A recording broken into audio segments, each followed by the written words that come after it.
കുമ്മനം രാജശേഖരന് ആറന്മുള ഗ്രാമവാസികളുടെയും ആറന്മുളയപ്പന്റെയും അനുഗ്രഹം എപ്പോഴും ഉണ്ടാകുമെന്ന് പ്രശസ്ത കവയത്രി സുഗതകുമാരി.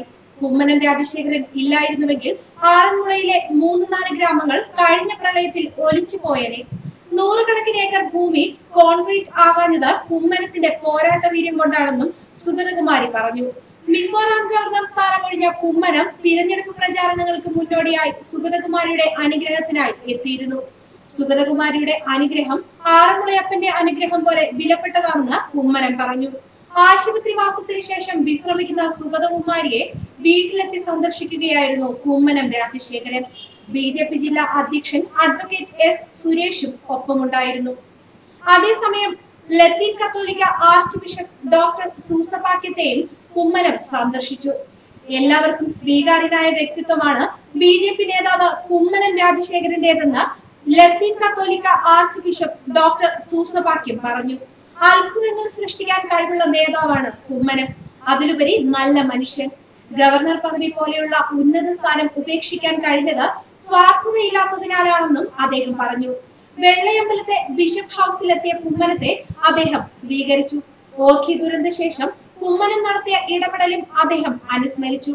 ദില്ലിയിൽ കഴിഞ്ഞ ദിവസം പ്രധാനമന്ത്രിയെ സന്ദർശിച്ചപ്പോൾ അദ്ദേഹം സൂസപാക്യത്തെ പറ്റി തിരക്കിയതായി കുമ്മനം പറഞ്ഞു. നേരിൽ കാണുമ്പോൾ അന്വേഷണം അറിയിക്കാൻ പ്രധാനമന്ത്രി ഏൽപ്പിച്ചിരുന്നുവെന്ന് കുമ്മനം പറഞ്ഞു. ഓഖി ദുരന്ത സമയത്തെത്തിയപ്പോൾ പ്രധാനമന്ത്രി തന്റെ ആരോഗ്യ വിവരം അന്വേഷിച്ചത് ഇപ്പോഴും അത്ഭുതമായി തോന്നുന്നുവെന്ന് സൂസപാക്യം പറഞ്ഞു. കുമ്മനത്തിന് എല്ലാ അനുഗ്രഹങ്ങളും ഉണ്ടാകുമെന്ന് അദ്ദേഹം കൂട്ടിച്ചേർത്തു. കൂടിക്കാഴ്ച 10 മിനിറ്റോളം നീണ്ടു. ജില്ലാ പ്രസിഡന്റ് അഡ്വക്കേറ്റ് എസ് സുരേഷും ഒപ്പമുണ്ടായിരുന്നു. അതേസമയം ശബരിമല വിഷയം തെരഞ്ഞെടുപ്പ് പ്രചാരണത്തിൽ ഉന്നയിക്കരുതെന്ന മുഖ്യ തെരഞ്ഞെടുപ്പ് ഓഫീസർ ടിക്കാറാം മീണയുടെ നിലപാടിനെ ശക്തമായി വിമർശിച്ച കുമ്മനം രാജശേഖരൻ രംഗത്തെത്തി. ശബരിമലയിൽ സർക്കാർ സ്വീകരിച്ച മനുഷ്യാവകാശ ദംശനങ്ങളാണ് ചർച്ച ചെയ്യുന്നതെന്ന് കുമ്മനം പറഞ്ഞു. ഒരിടത്ത് ലിംഗസമത്വം വിഷയമാണെന്ന് സർക്കാർ പറയുമ്പോൾ ശബരിമല വിഷയം എങ്ങനെ തമസ്കരിക്കാൻ കഴിയുമെന്നും അദ്ദേഹം ചോദിച്ചു.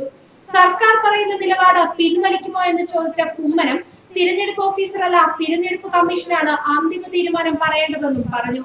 ചർച്ച ചെയ്തില്ലെങ്കിലും ജനങ്ങളുടെ മനസ്സിൽ വിഷയമുണ്ടെന്നും അദ്ദേഹം കൂട്ടിച്ചേർത്തു.